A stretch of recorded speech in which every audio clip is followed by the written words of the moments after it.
and gentlemen, welcome to our webinar on building brand influence, foundations, and strategies. It is great to see that we have attracted attendance from various parts of Africa and the world. My name is Maureen Mwendwa. I'm the Senior Account Manager, Social and Influence at the Newmark Group, and I'm delighted to be a moderator. The session is part of Influence 21, a series of high-powered conversations focusing on various aspects of leadership, strategy, and development. We really appreciate you taking the time to join us. So today, we will provide you with a comprehensive understanding of brand influence and the strategies necessary to build and sustain it. Our speakers will share insights and real-world examples to help you strengthen your brand presence. Whether you're an executive, a marketing professional, a brand manager, or a student, this session has something for all of you. Before we begin, I'd like to share some housekeeping guidelines. Please use the Q&A function on Zoom to put any questions across to our speakers. Share your thoughts and comments and engage with us through the chat section so that we can have an interactive session. We have an excellent lineup of speakers, as you can see, who bring a lot of experience and expertise in branding and strategic planning. I'll start with Cedric Nzomo, also known as CJ. Now, CJ is the content director at Verge Digital. I'll also tell you something interesting about him. He has traveled to over 50 countries around the world and has had over 20 addresses. He's also multilingual, fluent in English and French, and can also speak Spanish and Swahili. Very interesting. We also have Frida Marangu. Frida is the PR and marketing manager at Pullman. She has also worked with major players in the industry, and she's standing in today for Susan, who couldn't make it today, but they work very closely together, and I'm sure Susan will be represented very well.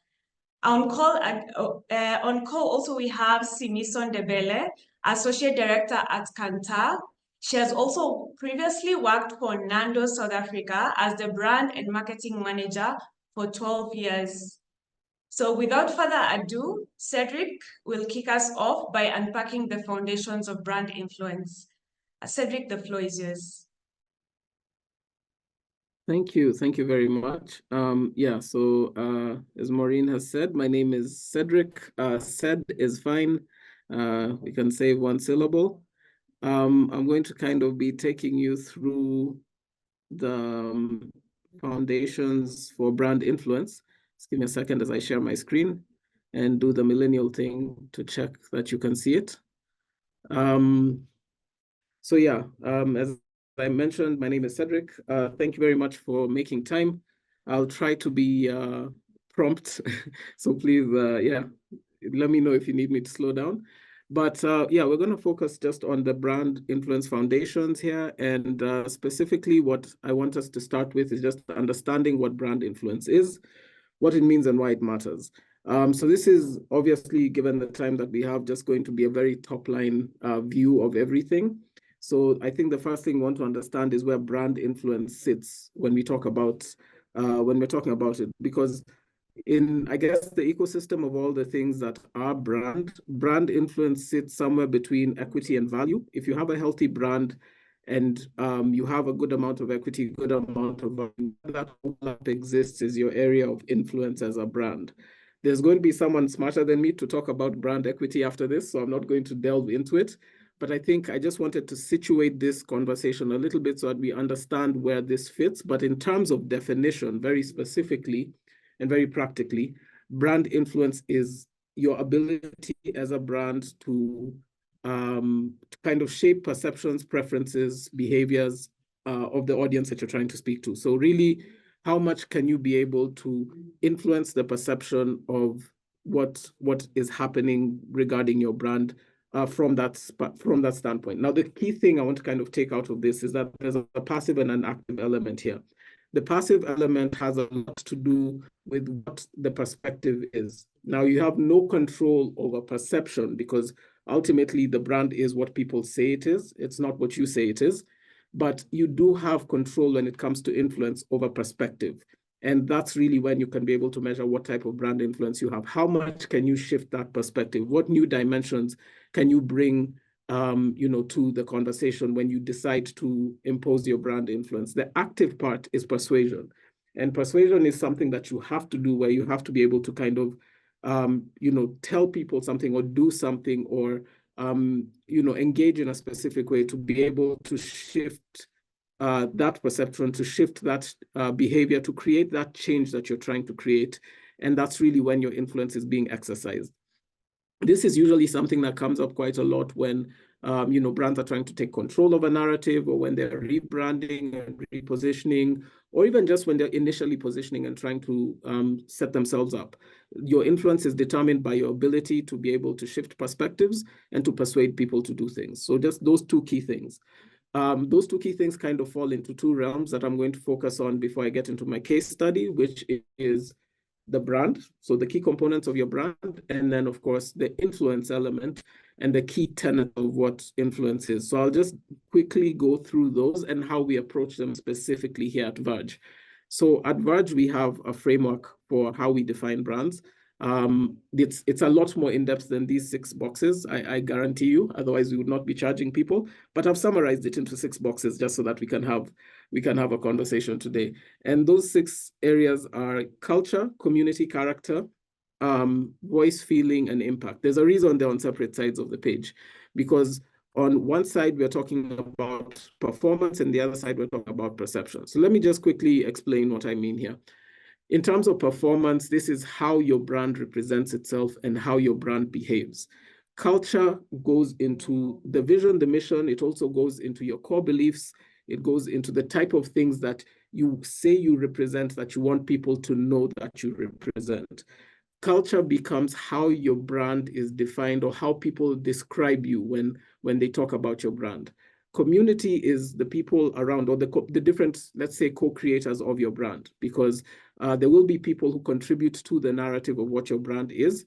It might be the influencers you work with, it might be the employees that you have, it might be the clients that you have, it might be the people you partner with on campaigns, your spokespeople, etc. But your community is anybody who has a say in what your brand is perceived as and what type of voice your brand has out there.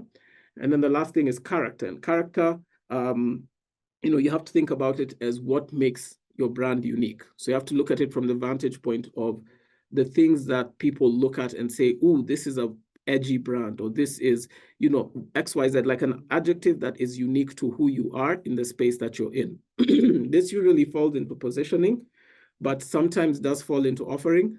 We try not to characterize a brand based on unique selling point, because that's not a brand offering, that's a sales offering.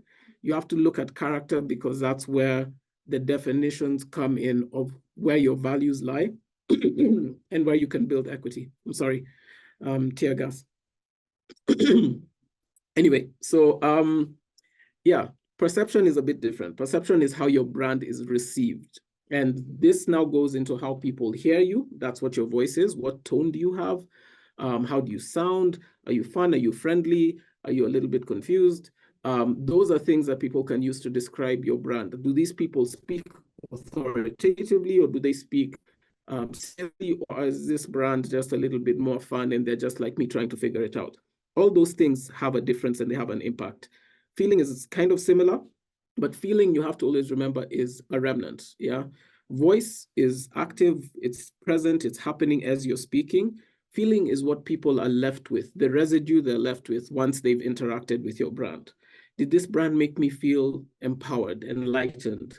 Did it make me feel happy? Did it make me feel sad? We try to avoid the happy, sad, and the very boring words. You try to go into like deeper words that might, mean something. Like I said, empowered, acknowledged, those type of things mean something to people. So you really want to go for lasting feelings if you want to build strong perception. And then the last one is impact. And impact is very tangibly, what type of impact does your brand have on a person's life? So those things being put together, we're looking at how you perform and how you're perceived. And that's how we build most of our frameworks, whether it's equity or positioning or strategy. These are the things that we found help define what the brand is. This is important as we're talking about influence, because influence what you're going to be building influence around is something that your brand is. Like we talked about, there's equity and value. You're going to be building around those things. So if we've started with that as the foundation of what our brand is, this is how we kind of look at influence and how it is executed, how it's coordinated. So there are about 6 different tenets. This was I should mention, this is taken from Robert Cialdini's book, which is Influence: The Science of Persuasion. You can read it. It's if you're that type of a person who likes complicated, I guess, in-depth analysis of these things. But if not, here's a cheat code. These are the 6 words that you need to remember instead of reading 500 pages. Influence essentially happens in one of these quadrants, right? You don't need all of them. It helps if you have a few of them, but one of these quadrants is where you build influence. Reciprocation is one. It's the thing we all know. When you give someone a sample, the likelihood of them buying increases. When you give someone a free webinar, the likelihood of them working with you increases. Cough, cough, cough. When you give people free knowledge, the likelihood of them consulting with you increases. Cough again. Authority is similar. Authority goes into publishing and the idea of, building a sense of people knowing that you know what you're talking about. Commitment and consistency. I'm just going to say that this is the place I feel like most brands fall flat, because it's a lot about walking the talk and continuing to walk it even when you're not talking. And my example is actually, my case study is going to fall into this area, because I feel like that's where a lot of brands really fall short, is that they don't fully commit to the brand values that they say they represent. And that's a different problem in terms of brand strategy, but it's something that does, it does have a lot of value if you can build on it. Liking is the most common. I think we think influence, you think influencers, and most of the influencers that are there because they're liked. We know them because of the number of followers, the number of likes, the number of people who say, wow, that person is so funny or so beautiful or so innovative or so creative, and then you like that thing. And as a result, if that person was to try to influence you, they have some influence over you. So liking is probably the most commonly used tenet of influence, I think, at least in the digital world. Social proof follows, and social proof works in both ways. I think it's important to mention, not all influence is positive. Bad influence counts as well. So social proof follows because when people do things, many people follow, right? This works in positive ways where you can get, what happened in Nairobi recently, where 1 million people hit the streets because 1 million people hit the streets. Everybody galvanized everyone else to move. But it can work in a negative way as well, where when someone is, and I think we've all experienced this, where when someone is being robbed on the side of the road, everyone stays quiet because everybody stayed quiet. So social proof is one of those areas of influence that you have to be aware as a brand.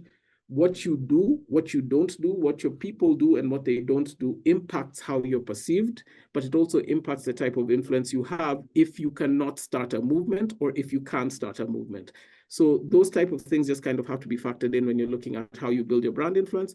Last one is scarcity, and this one usually only works if you have enough demand, but it also works in different ways, where if you can find a pocket where you are a unique offering, then your scarce presence works. So when you look at your content calendar, please always consider that this is something that can work against you if you post 3 times a week and you only have an audience that checks you out 1 time a week. Meet them where they are and then figure out how to make them want more, or reduce quite a bit until there's a demand to kind of increase. Those type of things increase your influence, because then the value of what you say increases. Quality versus quantity. Again, this is a snapshot. All of these things, if you want to discuss more in depth, you'll find my contacts all over the place. But I want to give you a quick case study that focuses on community and, I said community and community. I meant to say community and commitment. You can tell that I did this not very quickly. So community and commitment. Read the second one like it said commitment. We're going to talk about Period or Not She Can. It's one of my favorite case studies to give. It's something we worked on with Cotex here in Kenya several years ago, and we worked with them for quite a few years. So I just want to talk about how this campaign came to life, and what about it, I think, highlights the two things that we're talking about. So Kotex was basically rebranding and repositioning in the market. They hadn't done a brand campaign in Kenya before, and they really wanted to position themselves very strongly in, where their core value is, which is they exist to ensure that a period never gets in the way of a woman's progress. And I think this is very important for the guys who are watching this, who haven't really ever had to consider this information before. Period stigma impacts the lives of women tremendously. And it's something that you probably don't really think about, but we've seen it very practically happen, because the lack of consideration for who the woman is as a person is usually dampened by the idea that a normal biological function limits her potential. And this is a real thing that is, I'm talking to the guys. I know the women don't really, this is not something I'm breaking to you, but for the dudes, please pay attention. So what Kotex has been trying to do, and what they've built their whole strategy around, is authenticity. They have to be real. You have to feel them like they're your best friend. Commitment, the commitment to break taboos, to address stigmas, to desensitize people on these perceptions that are false. And connectivity, celebrating the connection between women and the sisterhood. And this is something that has been really important to everything they've done, and wanted to make sure that when they came into the market, those things came alive in a context that was relevant for this market. They had a campaign that was running globally that didn't quite fit what we wanted to do here, especially because of the budget and everything else. So what we came up with in 2019 was the SheCan Awards. And the SheCan Awards basically centered around the idea of giving the platform back to the community. Let them choose who they want to celebrate, who they want to get a platform, and we'll give that person a platform. We'll help them achieve what they're trying to achieve. And we did this in very tangible ways. This isn't just like we went and gave people a trophy and said, good job. We actually were going forward and sharing their stories. The ones who are doing pad drives, or people who are trying to raise awareness about specific issues, we helped them do that. And that's what our marketing budget went towards. The whole campaign was geared end to end as an action campaign. In terms of how it performed beyond expectations. We got well over 1,000 nominations for women. The votes, I can't remember the exact amount, but I feel like they were over 20,000. And this, again, is with a fairly small budget. I don't want to quote actual numbers, but it's a fairly small budget. And more importantly is, in terms of actual return on investment, product was sold out 2 months into the campaign. We still had the rest of the year to go.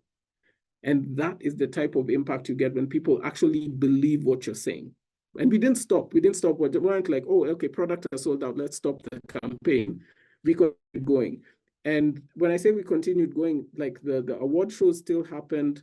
We sent the influencers and the women who'd been awarded to the universities to do mentorships. The ones who are doing pad drives, they continued doing that. All these things continued happening. We maintained the commitment throughout. And we're going to do it again the next year because it was so tremendously successful the first time. So we planned for bigger and better. But if you remember 2020, there was a cough that went around and took over the world, and it was called COVID. And we had to very quickly turn around and figure something else to do. And again, maintaining those values. What did the people need at that moment? In the beginning, because this was happening in, I think it was like March, April, very early in the COVID days, May. Oh, yeah, the date is right there. It's in May. So this was very early in the COVID days.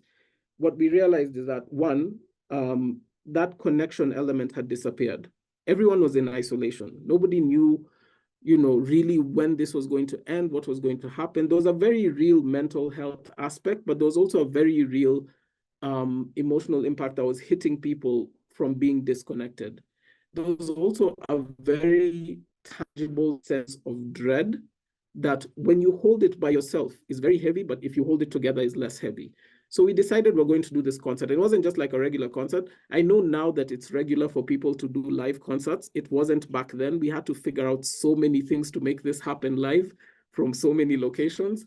And Instagram doesn't allow you, but for those who know, you can't really like stream from multiple devices at the same time, but we pulled it off. We actually figured out how to do it just so that we could have artists in different locations performing. We had influencers in different places speaking and talking about their experiences. We had guests coming in and sharing, this is how I'm feeling, this is what I'm going through, this is what's happening. It was a very real moment where for several hours on that day, people were able to just connect with each other, enjoy some music, talk to each other, listen to people speaking, and know that they weren't alone in this experience. And we were able to tap into some of the creators. I should mention that both of these events so far have been able to tap into creators right as they were coming up, people who at the nascence of the beginning of careers were able to come in. So like this level of the campaign, I think was Aziad's first, for anyone who knows Aziad in Kenya, this was her first paid job ever. And we were able to tap into her right at the beginning of her campaign and help amplify her into a new audience. And, you know, these type of things all came together really well, because what it showed was not just that we cared, but that we understood who your people are and we brought your people together. And it wasn't Cortex telling you, we are here for you. This was hosted by Patricia Kihoro. This was hosted by Sharon Mundia. This was hosted by people they looked up to and people they connected with, talking to them about what they were going through. And again, it had very positive impact. The sales were good. And we repeated this multiple times. I want to talk about the last one we did, and this was last year. Last year, in the commitment to continue talking about, you know, period stigmas, we launched a multi-tiered kind of campaign. This time it wasn't an award show anymore. We'd moved past that. Now we're mainly focusing on the storytelling side of things. And here we had different creators come in and share their stories, share their period stories, share their shame stories, share the moments where they had to fight stigmas and they had to overcome things. And while we were doing this, somewhere in the middle, something happened in the government where Gloria was kicked out for having a stain on her pants. I don't know if people remember that, but a whole campaign was born of that around stain, not shame. And, you know, not shaming women for their period stains, because she was kicked out of parliament. And that's just flat out not right. So we amplified this campaign. We actually paused our campaign and just folded it into this. We took our influencers and helped them amplify this message. We took the influencers that they had on that campaign and joined them into this. And we built something genuinely fantastic. There's a whole case study around it that has won quite a bit of, you know, recognition and lauding and so on and so forth. But the whole idea I'm getting at here is when you look at these dates, the commitment to continue this message through and through has been there from beginning to end. The other thing I want to touch on here is that commitment also came from the team. There's not a single person here who was involved who didn't get deeply involved in this. If you see me here as a man talking about this, it is because through this time, I've had to sensitize myself to this. You cannot pretend to care and expect results. You can't say this is something that the brand represents and your community doesn't sign onto it.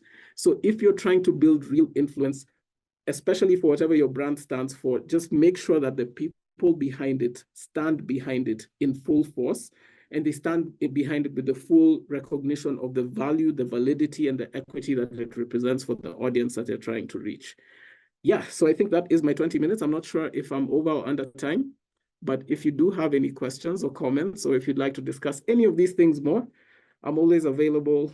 Well, I say always, but I'm available. You can email, you can hit me on social. My name is Ced, and I'd like to thank you for your time and your attention. Cheers. Thank you so much, Cedric. Thank you so much. That was very, very interesting. Let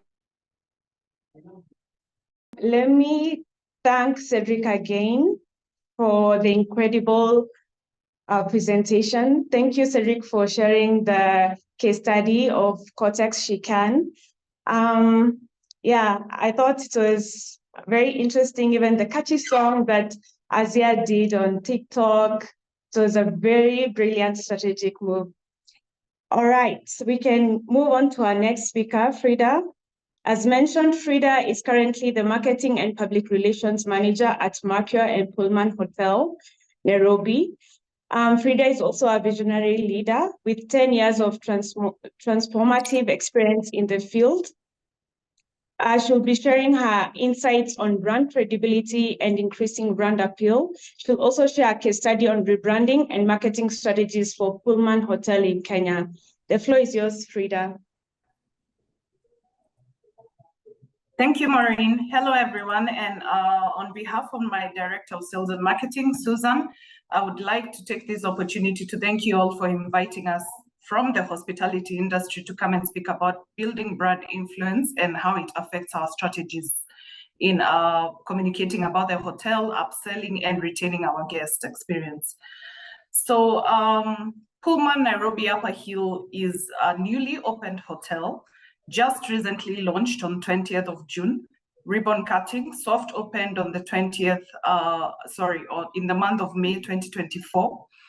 We were formerly known as Crown Plaza Nairobi, and this is one of the case studies that actually I will mention as part of the successful campaigns that I've hosted. So initially, what Crown Plaza was under Intercontinental Hotel Group. So with the hotels, we have various brands that we work under. So you'll find that under the Radisson brand, there are various fighter brands. Under the IHG brand, you'll find is Crown Plaza, and there are other brands within it as well. And Pullman is under the Accor Hospitality Group, a French hospitality group that has over 500 brands worldwide and has tapped into a big audience within the Kenyan, within the East African and African market extensively. So under the Accor Hospitality Group in Kenya, we have 9 properties, and I'll be speaking on the properties that we represent, which is Pullman Hotel, Nairobi Upperhill, and Makio Hotel, Nairobi Upperhill, as well as Wojo, our co-working hospitality space. So when we speak about brand influence, I'll be touching on the pain points that we were facing for the last 2 years. So Accor took over from IHG, the Crown Plaza brand, in 2022. But ideally, most of the community or the hospitality users were not aware about the rebranding, because we were ailing from the sickness called former Crown Plaza. So each and every place you went, as well as part of even the sales team, we had to go identifying ourselves as the former Crown Plaza, because there was no proper rebranding that was initiated from the beginning. So there was a bit of brand identity confusion. So most people would identify us with a previous brand, which obviously, you know, that's a no-go zone when it comes to branding and marketing. So for us, this was one of the pain points that we needed to establish, with a clear path on how to reintroduce the Pullman brand into the Kenyan market. Can you hear me, Maureen? Good. All right. Yes, so you're audible. So for us, this rebranding story for Crown Plaza is a very important story, because we had to create a clear brand identity based on the brand's values, the USPs, the brand pillars, because most hospitality industry partners, they speak through their brand pillars. That's what they use to sell the hotels and the guest experience as. So for us, we undertook a very aggressive campaign for the last 1 year, trying to rebrand, trying to establish this brand to the market.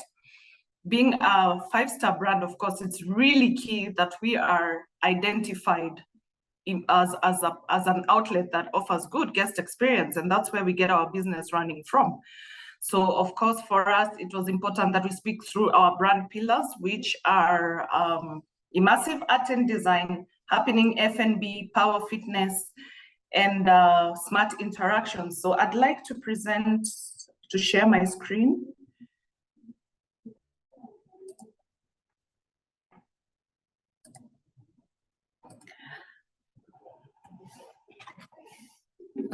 So as was mentioned, I was speaking about the Pullman brand, which is a very vibrant brand that targets the hyper-connected business traveler who is aged between 35 to 45 years, and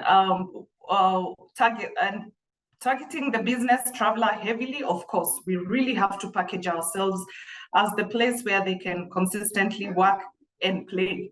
Our tagline speaks for ourselves. We're a very well-balanced hospitality brand that focuses on work, a balance between work and play. So we're really big on sustainability as part of the Accor pillars. And we support very key community projects within Kenya. And I'll be speaking about that as we proceed.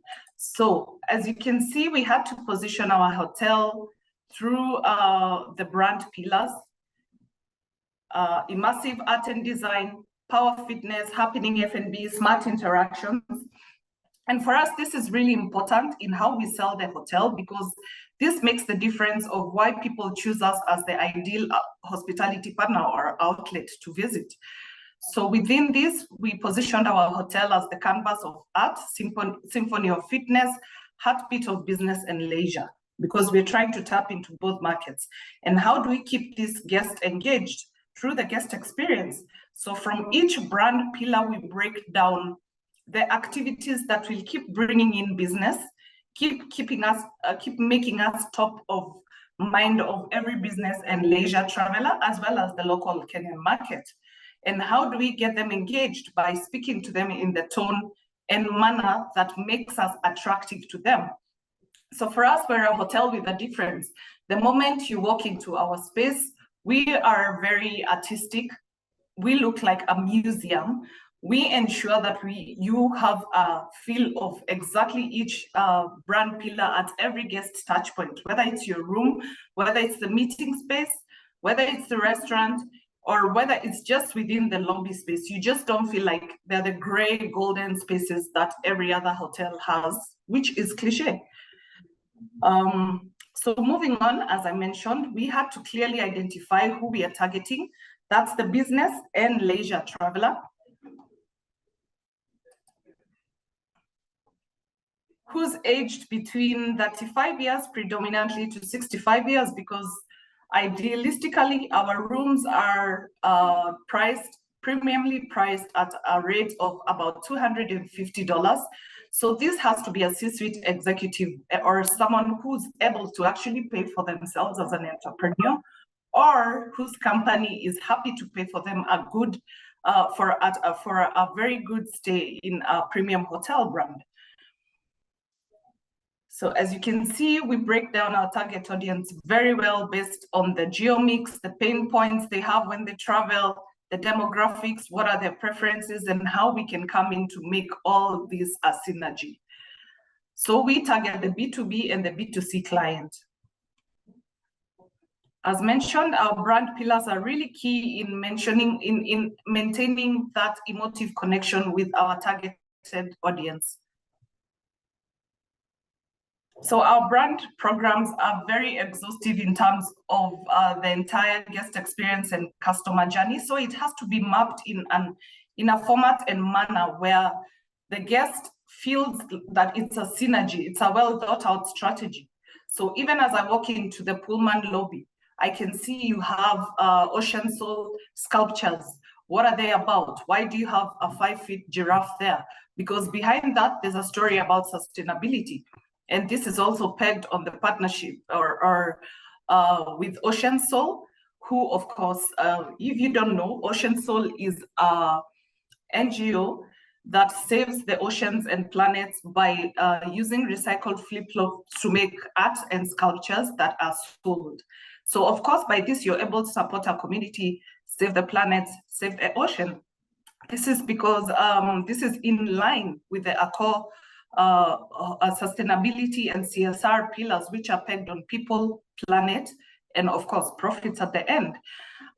Within our lobbies, you can also see couriers from the Unity Women's Village, who is our partner in Samburu. We support the women and children there heavily, just not by providing the food and any day-to-day needs, but we also empower them by ensuring that they're able to sell. They're able to be visible through the website that we created and maintained for them, so that they're able to be visible. So by offering them our space, they're able to have more exposure. So this is one of the areas where I'm mentioning for the sustainability aspect, because we ensure that we are top of mind with every communication that we have. It's a synergy. It's either about the art and design and why is it important to us? How is it impacting other people? how can we bring an emotive connection? Are there corporates that would be happy to work with us and build up on these strategies and partnerships that we have? Why would they want to come to our space? Is it because our menu is 100% locally sourced from locally grown meats, vegetables, spices from our chef's herb garden on the 4th floor? And why do we ensure that we want everything to be local? Because we are building the local community. So there's a whole synergy in the whole guest experience story. In our guest rooms, you find that the amenities that we use are locally sourced and they're locally produced in Kenya, and they are 100% organic, hence ensuring that we are sustainable and we're saving the environment as well. We also have an art exhibition in our artist playground when you walk within our space. So we are supporting local artists and ensuring that they have visibility, they have exposure, they can sell, and we are also living true to our brand pillars. With our wellness facilities, we have a healthy menu. We ensure that we have fitness events, bootcamp events that we host. And we have influencers who are also wellness enthusiasts. So for sure, we are living true to our brand pillars. So our meeting spaces also are known as meet and play spaces. These are spaces where, for example, you'll find in a normal meeting room, you just have a boardroom set up, seats and a table. For us, it's a balance of work and play. So you will find Rubik cubes, squash, or football tables in our meeting room. So take a break within your strategy session. You're able to decompress and have some fun, just doing things differently. That's why we live true to our tagline, our world is your playground. All right. So I was just taking you through just a little bit of the back end, because in the hospitality industry, for us to create that emotive connection, and we need to show the need that we are actually solving the actual pain point for the guest and why they would choose us. So as mentioned, we have really key brand pillars that are shown within our spaces. So coming back to the rebranding story and strategy, we really had to create a clear brand identity and kill the perception that we are the former Crown Plaza, because we found that we had that misconstrued conception and misinformation that most people also didn't know that Pullman Westlands was no longer Pullman Westlands, because as Cedric mentioned, there's a cough that came a few years back and everything shut down.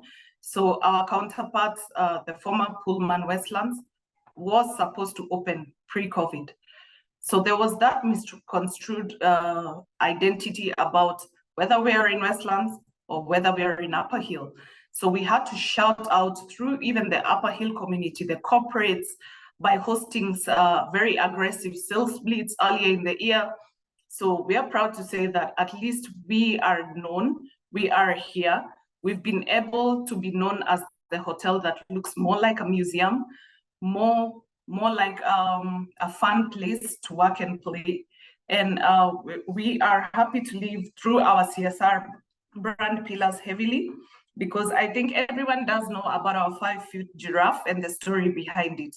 So these are all stories that we've been able to curate and create with consistent messages, both on the offline and online channels. Thank you, Frida. Thank you so much. It's remarkable how your pillars emphasize sustainability and the celebration of local heritage, fostering the growth and expansion of the hospitality industry in Kenya. These principles can for sure be applied across Africa. So we can move on to our final speaker, Simiso Ncube. Simi loves adventure and living on the lighter side of life. She chooses happiness over everything. She has 3 Gen Zs in the house, and she admits that they have taught her a lot. I'm sure all parents with Gen Zs can relate. Today, she'll give an overview and roll of insights in ensuring brand longevity and best practices. Take it away, Simi. Thank you so much, Maureen. And I'm so honored actually to speak after such Magnificent speakers, my colleagues, Cedric and Frida, for the day. Thank you so much for setting the platform on a high note. And I'm actually happy to close this session and talk to you about the extension and the role of insights in ensuring brand longevity, as well as maintaining your brand value. I'll share my screen, people.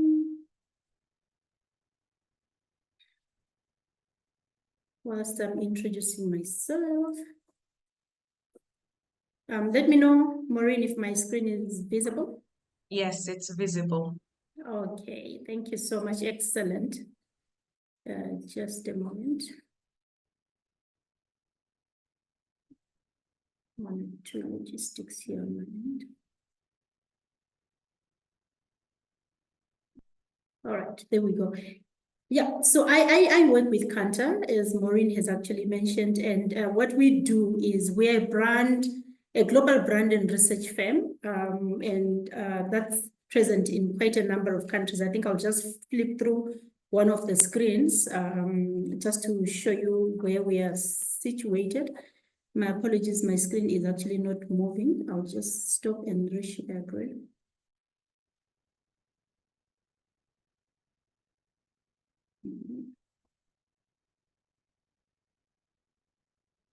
Sorry. Let me know if I've moved to the second screen. I think I have a Yes, you network have. issue. Okay. All right, cool. Thank you. Excellent. Yes. So my name is Simi, and it's pronounced as me. So, you know, and means an ordinance or an agreement, and the heritage is Ndebele/Zulu. And for those of you, I belong to IND, so I always introduce myself quite well so that people can understand who I am. And moving on to who KANTAR is, I represent a brand and insights firm that has global presence across Europe, multiple markets in Europe, in America, and we have quite a number of offices as well in Africa and Middle East. And we are also existing in Asia and the Pacific market as well, with over, I think we're sitting at over 30,000 experts currently as well. Across the different regions where we are. So ready to partner with anyone that needs to understand what impact insights has on brand and how we can actually help unlock value and growth from a consumer and brand growth perspective as well. So I'm just gonna briefly in the next 18 or so minutes talk to you about what makes great brands and best practice based on some of the brands that we actually work with globally as well as regionally across different markets. And talk about also what brand equity and longevity is from an insights perspective, because I would like to believe that you all agree with me that from a data insights perspective, data is the lifeline of any brand. And if you have to survive, you actually need to feed on insights. And that is basically what keeps KANTAR going, using insights to unlock value, brand value, and working with multiple partners across different sectors altogether. And I will also talk briefly about what are some of the key brand performance metrics that these winning brands and also some of these other local and regional brands are actually measuring to ensure that there is brand longevity and they are future-proofing their brands. And then look at some of the key techniques that one can actually use in identifying and understanding how their brand is performing in the market. So I would like to believe this is more or less a summary of what my colleagues that preceded me, Cedric, as well as Frida, have actually been talking about. So we say and we believe that great brands don't happen by accident. I'm sure you've heard from the stories that have been spoken about Cortex and also the living story of Pullman brand, the rebranding as well as the repositioning that they've worked on quite well in the market and continue to work on. So there is no accident. And unfortunately, sometimes as marketers, being a former marketer as well, and also now supporting marketing CMOs and marketing decision-making for most of our major brands, I would like to say that never leave anything to chance. If you have to unlock your value and future-proof your brand, it's important that you actually plan and be very intentional about how you actually speak and communicate your brand for you to be able to attain the desired outcome. And This is also speaking from a learning experience to say that the world's most valuable brands take time to understand their market and consumers to create meaningful value. And we've seen this even through the speakers that have spoken to say, even in the creation of a campaign, because what we're looking at is not just a campaign that will get you tactical, immediate results with this, which is probably your increase in sales, or you're saying, oh my goodness, I've got a crisis that I need to manage, maybe the Gen Z influence wave that has been happening across the globe, and specifically in Kenya that we are seeing, in case you're actually following it. So you don't want to just only address the tactical immediate crisis or immediate needs that you have, but you want to look at it from a long-term perspective to say, even as I'm rebranding, like Frida said, I am looking at a future forecast kind of like positioning impact so that I can be able to create a much more lasting, meaningful value.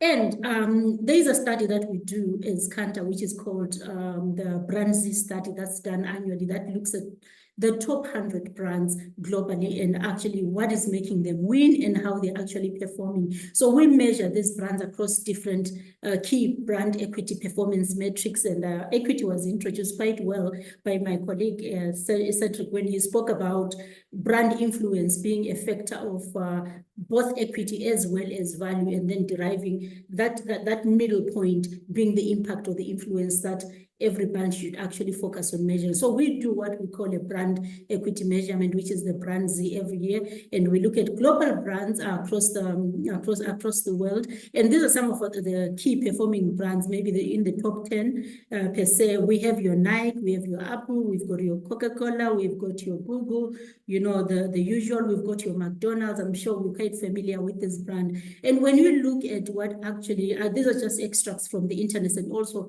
from as well as some of the studies that are done by other people that are not necessarily KANTAR in terms of helping the brands measure their performance. We have Nike, and Nike in one of the interviews actually said that we champion brand building. And so if you're talking about championing brand building, it means that you are looking at prioritizing brand performance as a key metric, business performance metric altogether.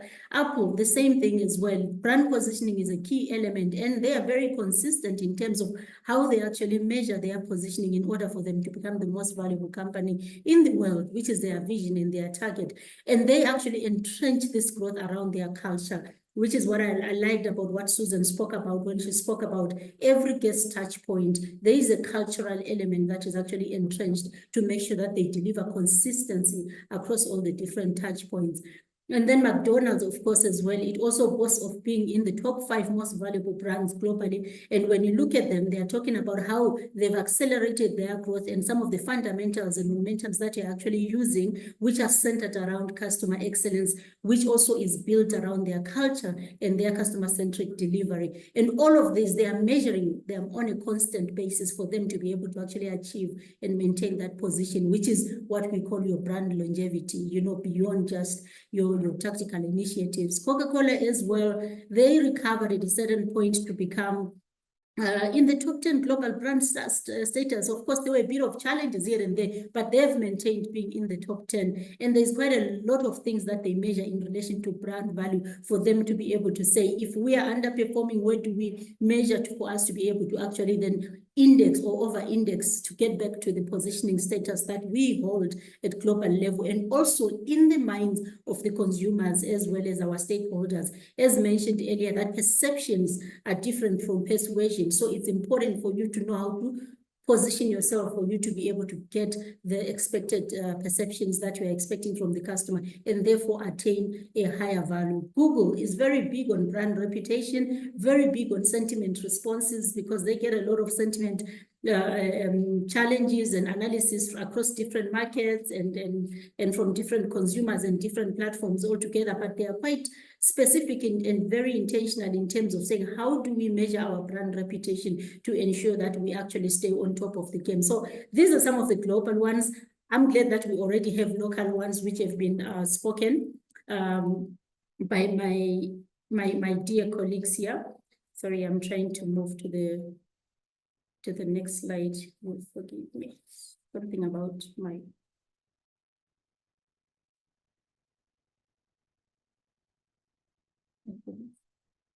sincere apologies. All right.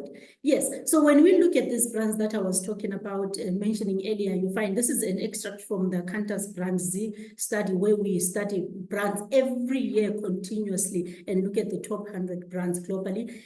Between 2006 up until 2023, which is when we did our last study, and obviously the 2024 one will be coming up at the beginning of next year, within what we call the world's most powerful brands top 10 portfolio, of which those other 5 brands that I spoke about are actually sitting in that space, you realize there's been a plus 404% growth in terms of brand value, brand impact, and brand performance. And the question is, what are these brands doing to actually maintain that? Yes, we do acknowledge in 2008, we did have a depression, an economic crisis that actually happened in 2020. As mentioned by my colleagues, there was an issue and a challenge around COVID, and there was a lot of decline in brand performance. But if you look at that purple line, those brands that are in the top 10 actually still manage to retain their growth regardless of the dips that actually happened.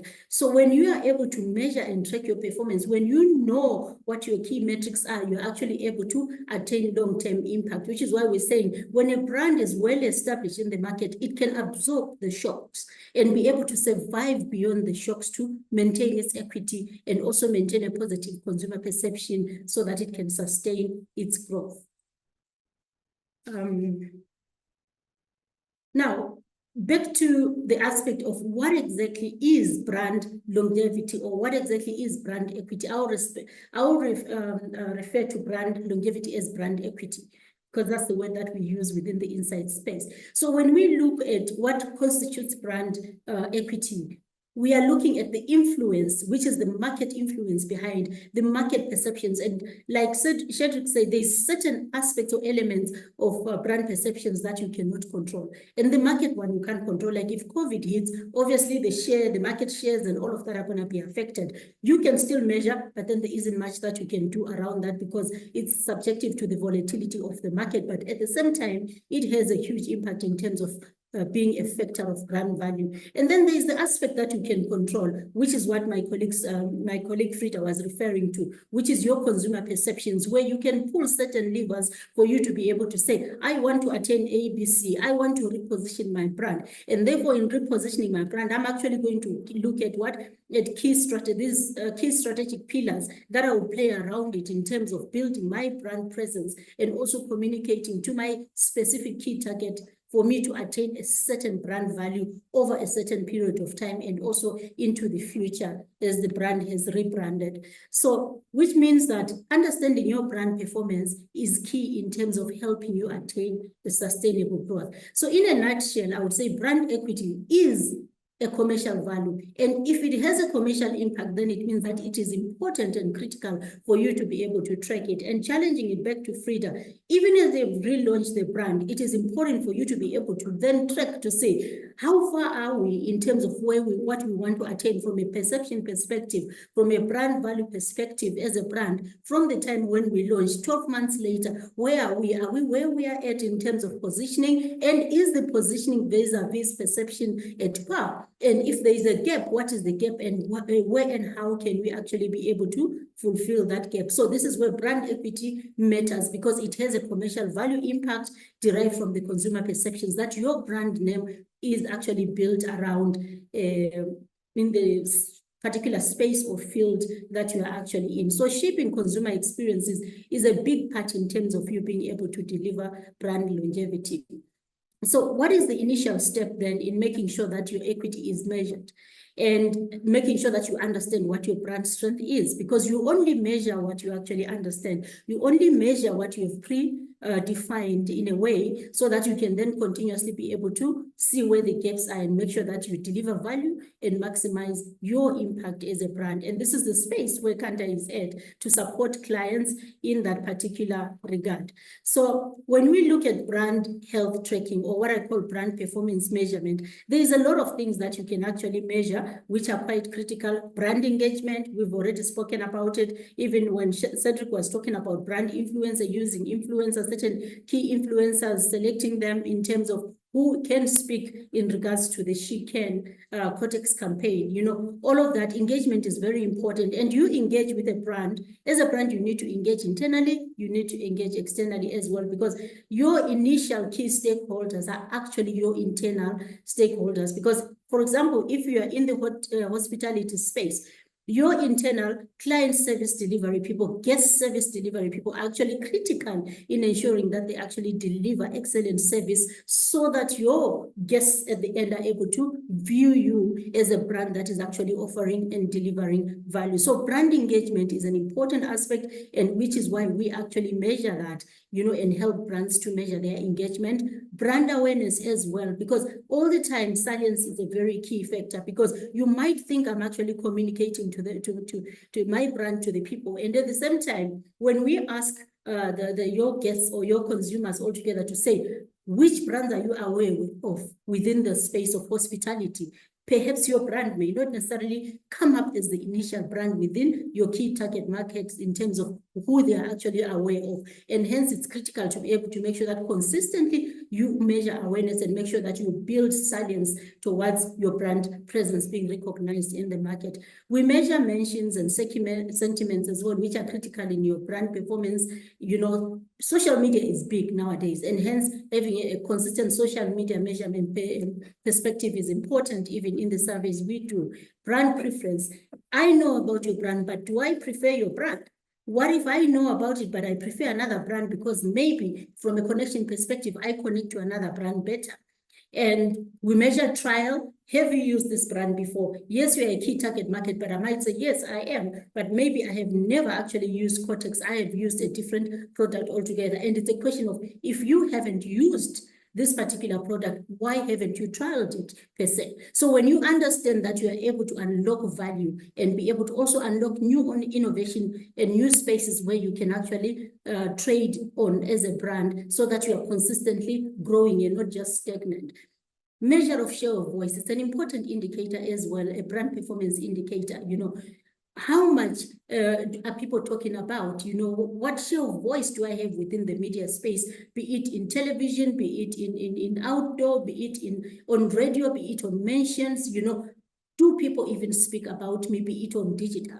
And then also the aspect of loyalty. There's also different programs and measurements within the brand performance tracking metrics that you can actually track your brand loyalty. Are people loyal? You know, are people consistently using or buying my services or my brand, or they easily switch to other brands? And if they easily switch, then where is the tension point? Brand perceptions, brand recognitions, all these are some of the key metrics, which I will not necessarily go into details, but just touch so that we can understand what's involved in terms of tracking the long-term value of a brand. And in doing this, there's different techniques that we use. And I must say that in science or research, there is no one single solution that you can adapt, copy, paste across different categories, across different brands, across different industries, across different markets. It all depends. And we custom tailor our solutions according to your business needs. Sometimes if it is a brand equity measurement, for example, we have what we call the MDF, which is the meaningfully different and silent framework, where we measure how meaningful you are, how different you are, and how silent you are as a brand to the market. Then we have frameworks like the brand equity measurement that can help you in terms of tracking how your brand is performing over time versus your business goals and your marketing goals overall. We also can help you track your brand digital, which is your digital presence, you know, from a social and a search perspective. Are people searching about your brand? And if they are searching, what is the momentum or the volume around those search? Is it growing? If it is not growing, and in which particular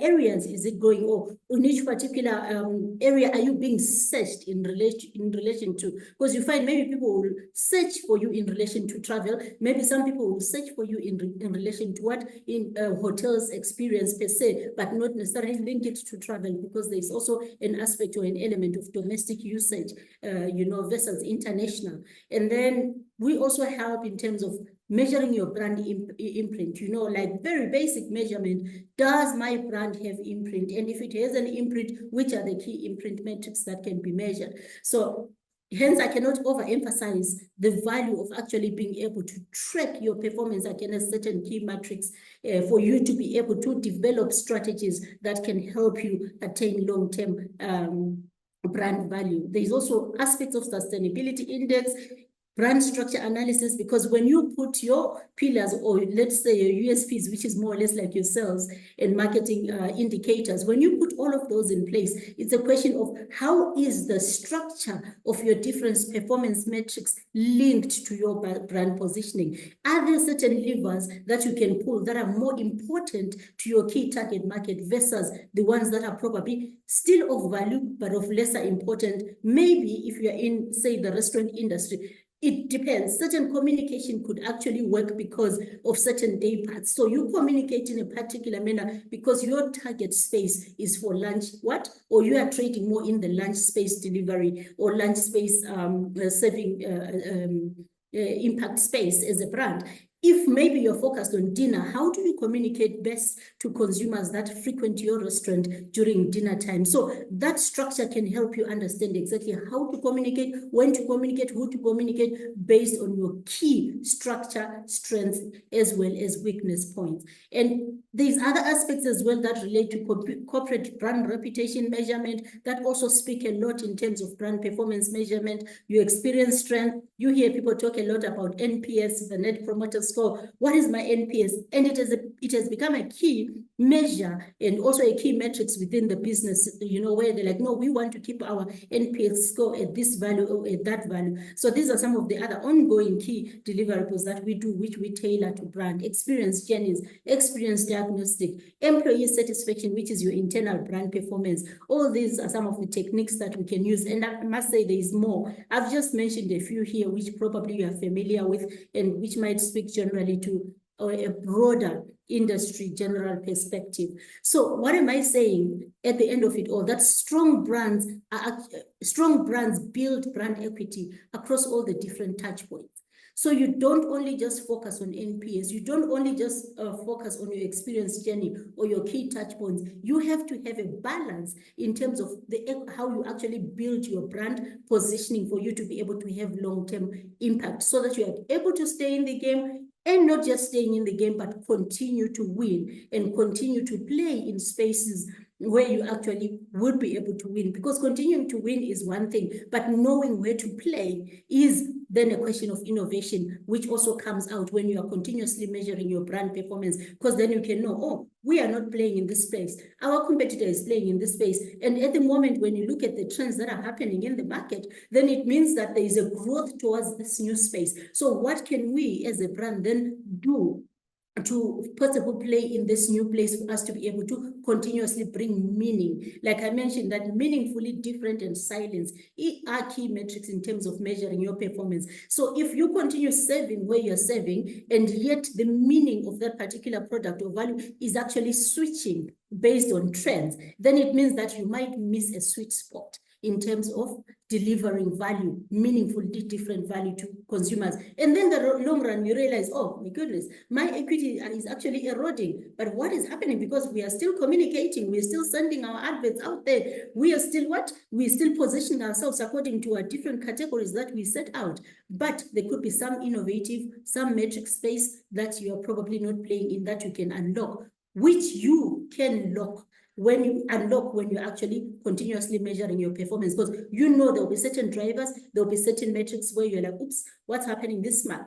Because brands can track their metrics performance every month, which is what we encourage for most of these big brands. And then maybe if it is a smaller brand, you can check, and depending on the industry and the volatility of the market area sectors within that industry, or maybe on budget, then you can track quarterly. Some brands track their performance biannually as well, and others do annual, though annual is risk because a lot happens within a 12-month period for you to be able to say, I'm still connecting to my customers as much or as good as I was in January, because there could have been a lot of shifts, like what's happening currently in Kenya. You know, the Gen Z has influenced, it's not just the political and social justice sphere, but then they've also influenced business performance, because businesses now have to say, okay, let's adjust and realign, because there is a voice that we've not been listening to. So it's a question of then how do you incorporate that voice, because it has impact on your share of voice as well. And there's a lot of clutter in the media space that is actually happening and on online platforms. So the question is then, where does the brand place itself? So for you to be able to do that, you find if you are only tracking on an annual basis, you might actually miss out on certain key metrics, certain key innovation spaces that you could actually help to tweak around to make sure that you stay in line. So using proven frameworks and technology to identify your value, setting your costs, and be able to design a strategy for your long-term sustainable value can be achieved if you are able to consistently track where you are as a brand. And we said, in a nutshell, what are we tracking? We're tracking experience. Experience, because connection with brands is very important.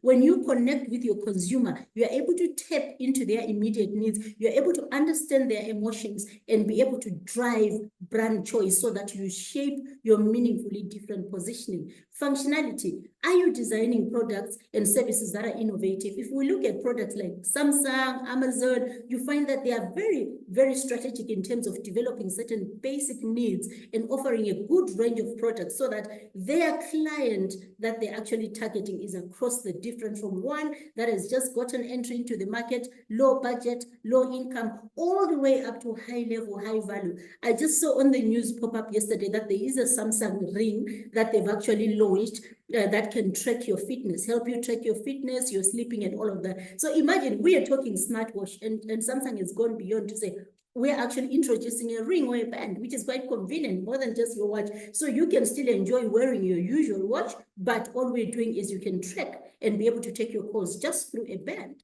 Now, that is innovation because they are understanding where the trend space is at from a consumer perspective and are able to evolve quickly for certain parts of their target clients so that they stay ahead of the game. And then convenience. Does the brand fit well? Does my delivery fit well and seamlessly across all the different touch points in a day-to-day interaction? When a guest walks into your setup or establishment, from the artist, from the art that is actually delivered to the words that are said to the guests, are they uniform if it is a global brand? Is the welcome uniform? Is it also localized so that it can fit the different profile of consumers that are there? But how do you know which one to actually press, which one to play around with for you to be able to deliver this convenience seamlessly? Look at WhatsApp, look at Jumia, look at Uber, which we are all familiar with. Uber, the ride hailing, their food delivery, their package delivery, a whole range of convenience service delivered by just one brand altogether. Why? Because they're able to tap into the spaces to say, we're not going to fall behind in terms of what? Food delivery. Because now, because after COVID, a lot of people have moved within this market to rely more on food delivery service. So if we are already into the transport, then let's move on to the next space. Data, WhatsApp, you know, a lot of innovation around WhatsApp to the point you can now do web calls, you can do video calls and all of that innovation. Why? They are tracking consistently their performance and are able to look new opportunities for growth. Exposure, I can't talk much about exposure. Best brands are created in the minds of their consumers.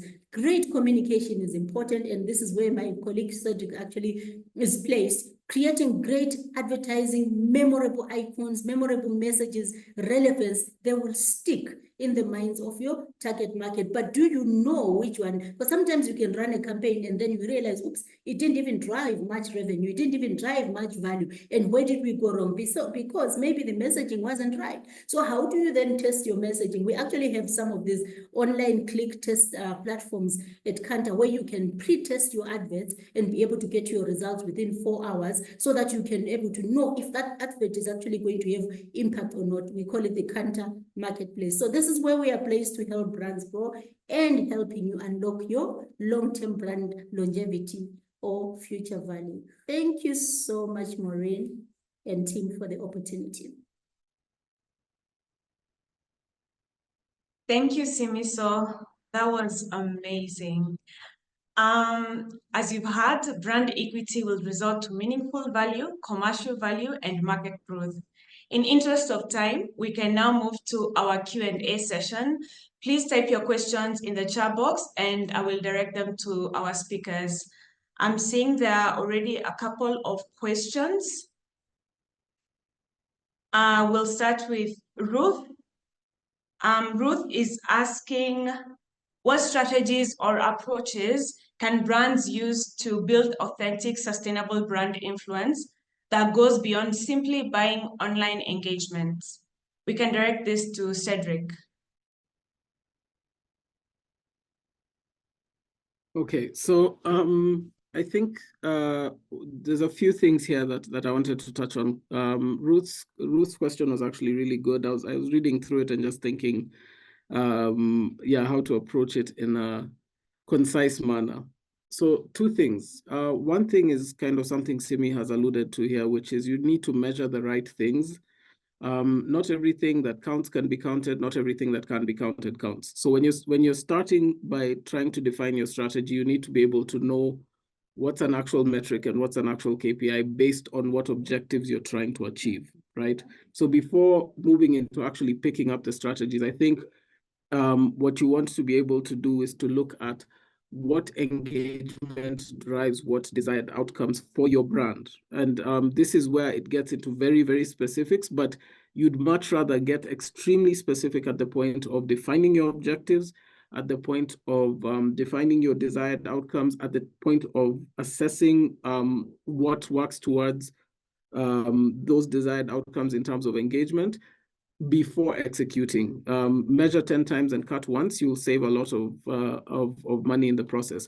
But yeah, I think the main thing I would say here is just, if you're a brand, what you want to be able to do is understand what the objective of growth is for you, because growth can mean a lot of different things, as Simi has alluded to as well. There's the commercial growth, but there's lots of different things. You could say share of voice, you could say sentiment, you could say a lot of different things. And each one of those has a different, not just metric, but delta that you're looking for. Because again, it's not one specific metric that's a score of brand health, it's a trend. You want to be able to look at the change from point A to point B of the number of comments we're getting as an indicator, or you want to be able to look at the number of people giving us feedback, or you want to actually dipstick and talk to agencies like KANTAR and get actual insight and monitor Q1 versus Q4 and see what the trend looks like. That's where you kind of measure your output, and that's where you're able to define more effective strategies. So outcomes, having a very clear idea of what metrics matter for your brand before you get into strategies and before you get into tactics. Those two things I think are very, very mandatory. I hope I've answered, but I'm also happy to have an aside conversation because it seemed like a really in-depth question. Yeah, it is. Yeah. Bianca, she's asked, in a world where brand activism is becoming more common, how can brands choose the right social or environmental causes to support without alienating segments of their audience? I think Frida can answer this one.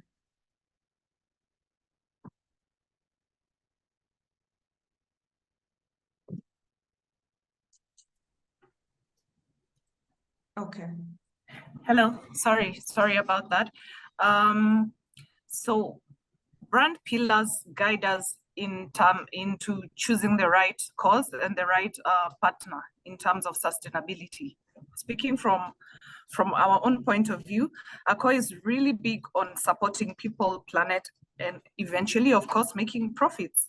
So you really have to know what the brand stands for and what the other CSR partner stands for. So if it's ideal and it's in sync, that's how you choose the ideal partner.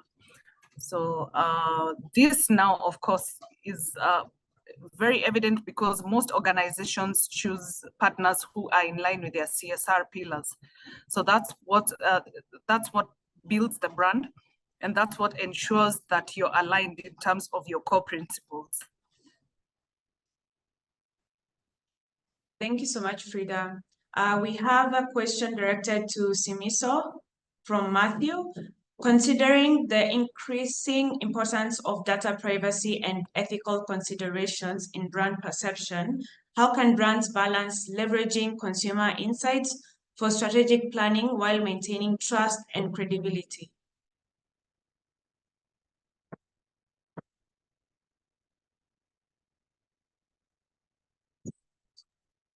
Thank you very much for that question, Matthew. Quite an interesting ask, especially in the world of the growing data, growing big data, and also being able to deal with multiple data sources altogether, and yet usefully respect the privacy that exists from a personal perspective as well as corporate perspective aspect. So being in the insights world, I would like to say and emphasize that data privacy is very key. You know, it's a key aspect, and we handle a lot of other different data, from internal data, client data, to the data that we deal with other stakeholders, third-party data like your Google data, you know, which we use in terms of deriving our meaningful value in the insight solutions that we actually assist clients with. It is important that in doing all of this, you are able to leverage the best insights. Yes, there is certain challenges where if you want data from certain platforms, there will always be a limitation in terms of what you actually get. But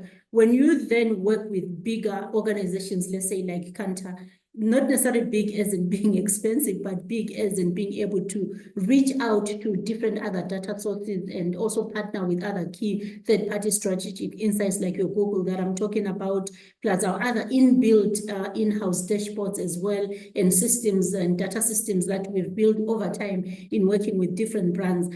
We have a way of protecting the data and the information that we get, the sources, and also protecting the consumers that we speak to as well and that we gather data from, and the aspect of also gaining consensus with the people that we interact with. You know, I know we face a lot of challenges because we then have to ask, do you consent to ABCD in terms of collecting certain data? But the advantage is that we fuse different data sets for us to be able to derive a particular outcome for you in a way, depending on what your key business ask is. So there is so much we can leverage on in terms of unstructured data that is out there, you know, from not just digital, social. Also, a lot of companies sit with that data that they're actually underutilizing, I must say, even from the very basic sales revenue data.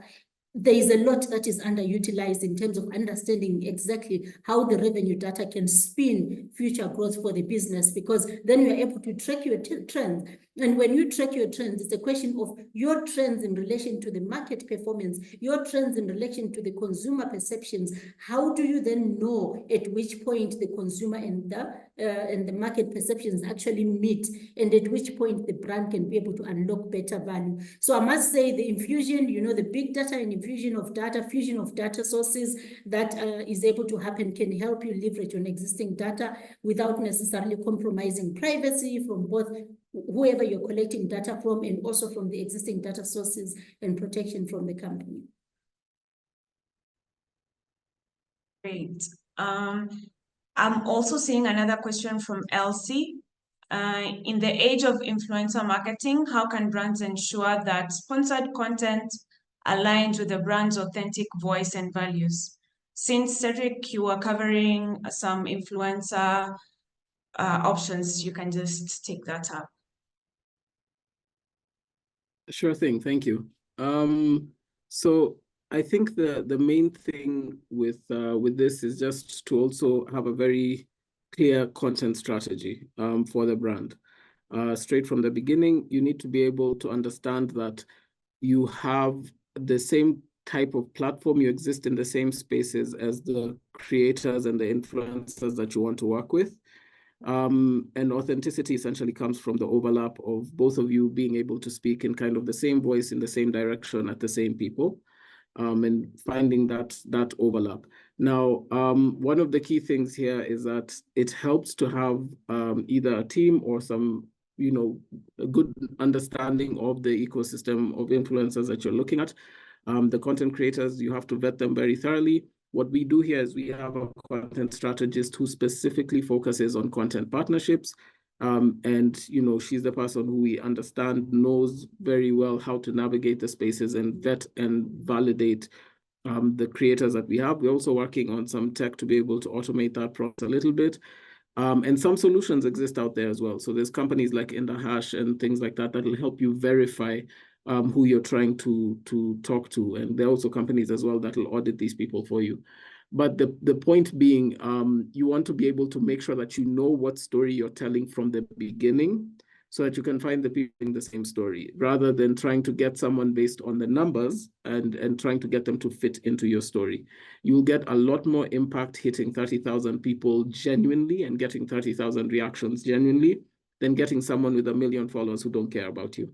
So always pick based on value, based on quality, and based on alignment. Everything else secondary. And yeah, that would be my recommendation there. Okay. And is there a right way for brands to take on societal issues? And in doing so, how can they avoid appearing opportunistic or insincere? So yeah, this one I think I'll take on, just because we have a conference coming up about this later in the year. I'll share details wherever. I'll share them with you guys. You can share with everyone. But essentially, I think one of the things that we have to keep in mind when it comes to social issues is, first, whether or not you say something, the conversation is happening. You can be a part of it or you can be outside the conversation. Either way, you make a choice. And by making that choice, you validate one audience and you negate one audience. So if you choose to be a part of a conversation because this is a societal issue that people care about, if you're a Kenyan and you speak up for the Gen Zs, then the Gen Zs will resonate with you, but the people who are tired of the riots going on will be offended by you. If you say nothing, the Gen Zs will be offended.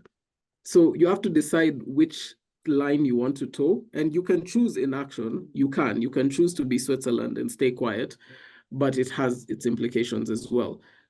So how you go about picking those things, again, goes back to having a very clear brand strategy and where you have clear brand values. So that framework I kind of highlighted earlier, it's something that's important to do the bigger your business gets, because it defines when you speak up. You know, you'll notice companies like Nike spoke up during Black Lives Matter. They spoke up when, athletes were being accused of taking drugs, because those things fall within their tenets, and they have very clear tenets where they will speak up. But there are certain issues they've not spoken up about. They've taken action, but they've not spoken up about. So they have very clear understandings of where within their frameworks these things fall, and then they apply it accordingly. For most businesses, that clarity is not there from the beginning. And the choice to remain agnostic leaves you in a position where your audience then decides that you don't care. My personal opinion is it helps to take that side. But at the same time, you have to be very clear how you take that side. Remember what I said about commitment earlier? Build a community, build commitment, and both those things follow through consistently, whatever it is that you choose to do. So yeah, that would be my take on those. Yeah, thank you so much, Cedric. And I'm sure all the speakers will be sharing their presentations, and we'll also be posting this on our YouTube. So you can be able to refer, and you can also get in touch with the speakers so that you can get more details about any questions that you might have. Thank you all for engaging with us today, and to our speakers for their insightful answers. As we come to the end of our session, on a lighter note, Cedric, I'm sure the audience would like to know what book or movie has had the biggest impact on your career?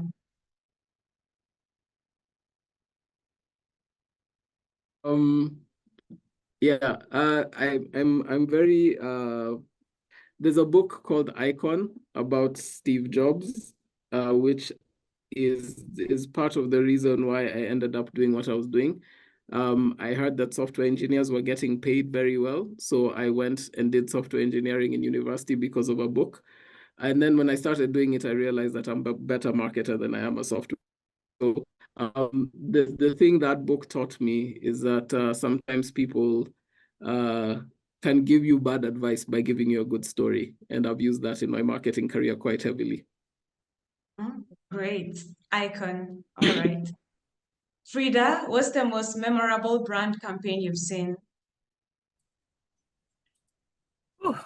I would say the most memorable brand campaign that I've seen is probably being able and I'm not blowing my own horn, but we've been able to change a perception that was really hard and bad in the market. So bad such that even the Uber drivers took time to even understand where they're going. It kept being a narrative of former Crown, unaenda Crown Plaza. That is, you're going to Crown Plaza for those who don't understand Swahili. So I believe this is one campaign that will always be etched in my mind, because as Simiso said, it doesn't end today. It's a consistent messaging strategy that we have to keep on rolling out. Yeah. Nice. Simiso, if you can have lunch with one person, dead or alive, who would that person be? That's such a sentimental question, I must say, Maureen. I think when I started, I introduced myself as my name is Simiso, and the ordinance meaning is an ordinance or an agreement. When I said call me Simi, and I'm the last born of 10.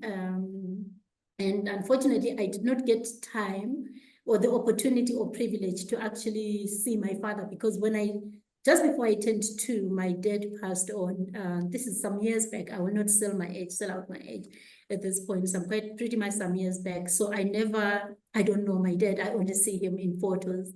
If I could get an opportunity to have lunch with this man, I'll be blessed, actually. He's produced such wonderful kids. I've got 9 siblings. One is late, so 8 siblings.